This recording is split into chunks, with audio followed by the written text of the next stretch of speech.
Hello everyone, good morning सभी को। और जैसा कि हम लोग एसएससी जीडी का पीवाईक्यू कर रहे हैं, तो आई थिंक पार्ट 6 आपका होने वाला है। पार्ट 5 मैंने पूरे ऑलमोस्ट करवा दिए हैं और ऑलमोस्ट सारे जो कि पीवाईक्यू आपके 2024 में पूछे गए थे, जो कि एसएससी जीडी 2023 का एग्ज़ाम हुआ था, उसके सारे यहाँ पर हम लोग कवर करेंगे। तो सबको पता है ऑलरेडी कि डेली हम लोग एक वीडियो कर रहे हैं इससे रिगार्डिंग। तो चलिए शुरुआत करते हैं बिना टाइम वेस्ट किए। जो कि आपका जो 2025 का एग्ज़ाम होने वाला है, डेफिनेटली इसके अंदर से क्वेश्चन जरूर देखने को मिलने वाले हैं। पहला क्वेश्चन है कि अशोक के शिलालेख जो कि भारत से बाहर स्थित है। देखिए, अशोक के शिलालेख से रिलेटेड पूछा गया था, जो कि भारत से बाहर स्थित है, तो ये कंधार शिलालेख होता है, ये चीज़ याद रखना है। जो कि आपका अफगानिस्तान के दो प्राचीन शिलालेखों में से एक है। तो अफगानिस्तान में दो शिलालेख हैं और भारत में अशोक के कितने शिलालेख हैं, ये सभी को कमेंट करके बताना है। तो अफगानिस्तान में दो शिलालेख है, जिसमें कि कंधार शिलालेख भी है। तो एक आपका क्या है कि इसमें ग्रीक लेखन शामिल है, दूसरा कंधार हो गया, जो कि गिराक शिलालेख के रूप में जाना जाता है। बाकी अगर बात करें तो 269 ईसा पूर्व के अंदर जो अशोक थे, ये राजा बने। इनके जो पिता थे, यानी कि जिनकी गद्दी ली, उनका बिंदुसार नाम था। और बिंदुसार के जो पिता थे वो चंद्रगुप्त मौर्य थे। और चंद्रगुप्त मौर्य ही क्या थे, मौर्य डायनेस्टी के फाउंडर बने, जिन्होंने 322 ईसा पूर्व में मौर्य साम्राज्य की स्थापना करी हुई थी।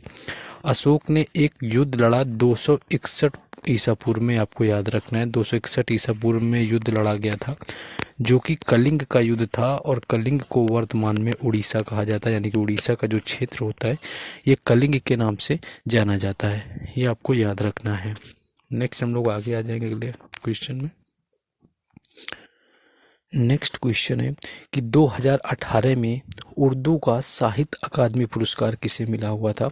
तो रहमान अब्बास इसका राइट आंसर हो जाएगा, यानी कि जो रहमान अब्बास हैं, इनको 2018 में उर्दू का साहित्य अकादमी पुरस्कार मिला हुआ था।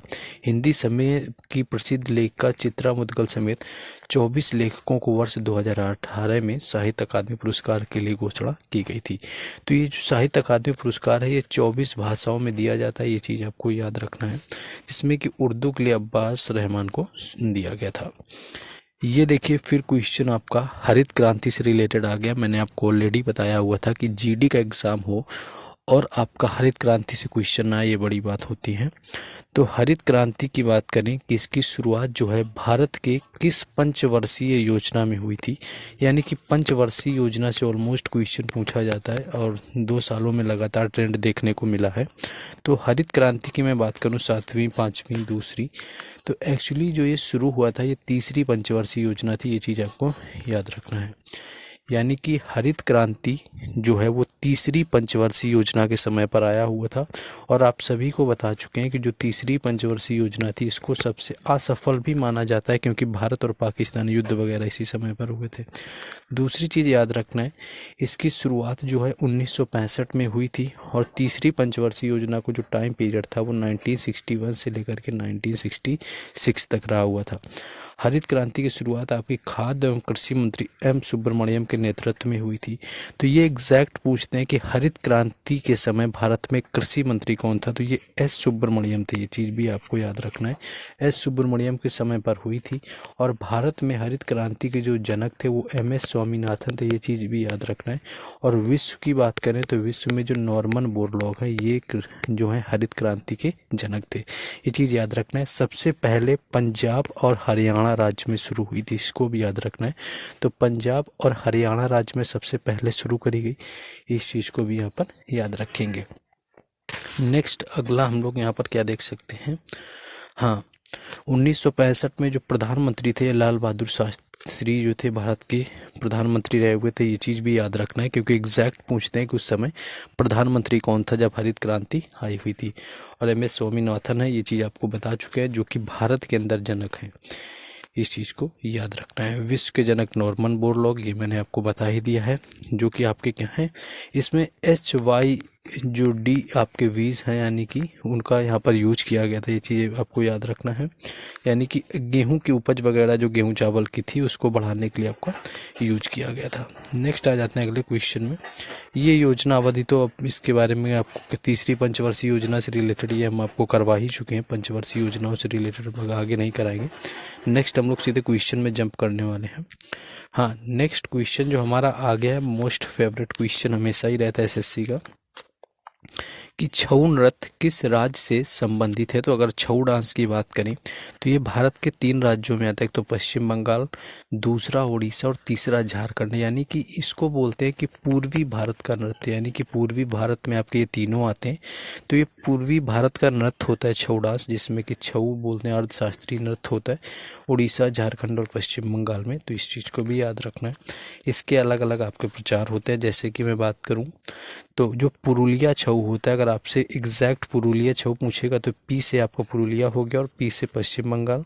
मयूरभंज हो गया तो ये आपका उड़ीसा से हो गया, और सरायकेला ये आपको याद रखना है, ये आपका झारखंड से हो जाएगा। तो सरायकेला आपका झारखंड से रिलेटेड हो जाएगा, मयूरभंज आपका उड़ीसा से हो जाएगा और पुरुलिया हो जाएगा पश्चिम बंगाल से। इसको भी याद रखना है। बाकी ये जो आपको शास्त्रीय नृत्य वगैरह दिए हैं ये तो मैंने आपको पहले ही करा दिए, सारी चीज़ें आपको पता भी होंगी। नेक्स्ट है कि प्रधानमंत्री किसान मित्र किससे संबंधित है। तो प्रधानमंत्री अगर किसान मित्र की बात करें तो यह एक प्रधानमंत्री किसान सम्मान निधि योजना के लिए एआई चैट बोट का, जो कि पीएम किसान योजना की पहुंच बढ़ाने और किसानों को उनके सवालों के स्पष्ट और सटीक जवाब देने के लिए क्या किया गया था, बनाया गया था। तो ये किसान मित्र जो है ये आपका एक एआई चैट बोट है, आपको याद रखना है। ये चैट बोट है जो कि आपको देखा होगा सेल्फ असिस्टेंट टाइप का। जब आप किसी ऐप वगैरह में हेल्प के लिए जाते होंगे तो आप क्लिक करते हैं, आपको जवाब आते हैं, वो आपका एआई चैट बोट होता है, जो कि पीएम किसान सम्मान निधि से जुड़ी जो भी समस्याएं थी उनका जवाब देने के लिए बनाया गया था। और पीएम सम्मान जो आपका सम्मान निधि वाला था, ये आपकी शुरुआत करी गई इस योजना की 2019 में, ये भी याद रखना है। 2019 में इसकी शुरुआत हुई थी। और कहाँ से करी गई, तो इसकी शुरुआत हुई थी जाकर के गोरखपुर से। और इसमें प्रत्येक किसान को क्या करते हैं, प्रत्येक साल यानी कि हर साल यानी कि प्रतिवर्ष 6,000 रुपये सालाना दिया जाता है, जिसमें कि 3 किस्तों में आता है। यानी कि हर साल उनको 2-2 हज़ार रुपये की 3 किस्तें मिलती हैं किसानों को। तो ये आपसे पूछा गया है, यानी कि इसको भी याद रखना है। नेक्स्ट है आपका कि मौर्यकालीन कौन सा शिलालेख भारत में नहीं है। तो लंपक का आरामी शिलालेख अफगानिस्तान के लामनगिर घाटी में एक चट्टान पर शिलालेख है। तो लंपक का आपका आरामी शिलालेख हो गया और ये कंधार शिलालेख हो गया। तो कंधार भी नहीं है भारत में और ये आपका आरामी भी नहीं, तो इसको भी याद रखना है। ये देखिए क्वेश्चन मैंने आपको पहले भी करवाया था, एक दिन जब कराया था, कि टेनिस में स्कोर समान होने को क्या कहा जाता है। लेकिन उस दिन जब मैंने क्वेश्चन करवाया तो क्वेश्चन एग्जैक्ट ये था कि ड्यूस किस खेल से संबंधित है, या ड्यूस की कंडीशन कब होती है। इस तरह से पूछते हैं एमटीएस में, ड्यूस किसको कहा जाता है या ड्यूस किस खेल से संबंधित है।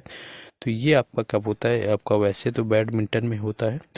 तो जब क्या होता है, जब भी स्कोर बराबर हो जाता है तो ड्यूस के रूप में इसे वर्णित किया जाता है। तो बैडमिंटन से आपका रिलेटेड होता है। और ड्यूस क्या बोलते हैं आपका तब किया जाता है जब आपका स्कोर समान हो जाता है दोनों टीमों को, तो उनको जीतने के लिए ड्यूस का प्रयोग करते हैं। नेक्स्ट कुछ, हाँ, ड्यूस के बाद मैं आपको ये बोलूँ कि डीएलएस जो मेथड है इसका एक तो फुल फॉर्म बताना है जिन लोगों को पता है, जो डीएलएस मेथड, और डीएलएस किससे रिलेटेड है, यानी कि ये किस खेल से डीएलएस रिलेटेड होता है, और इसका फुल फॉर्म क्या होता है डीएलएस का। ये भी पूछा जा चुका है एसएससी के एग्ज़ामों में भी।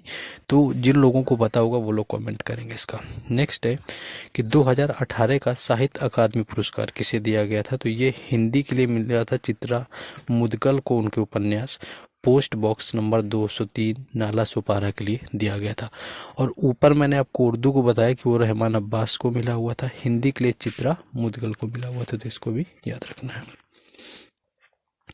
नेक्स्ट क्वेश्चन देखिए, वाद्ययंत्र से रिलेटेड आ चुका है कि उस्ताद बिस्मिल्लाह खान कौन सा संगीत वाद्ययंत्र बजाते थे। तो उस्ताद बिस्मिल्लाह खान की बात करें तो ये शहनाई बजाते थे, याद रखना है, शहनाई से इनका रिलेशन था, ये शहनाई वादक थे उस्ताद बिस्मिल्लाह खान। और ये शहनाई बजाते थे। और 2001 के अंदर क्या हुआ, इनको भारत रत्न भी दिया गया, इसको भी याद रखना है। और 2001 में एक और लोग को दिया गया था, वो थी लता मंगेशकर। तो लता मंगेशकर हो गए, उसके साथ साथ उस्ताद बिस्मिल्लाह खान हो गए, इनको क्या किया गया 2001 में भारत रत्न से भी सम्मानित किया गया था। ये चीज़ भी याद रखना है।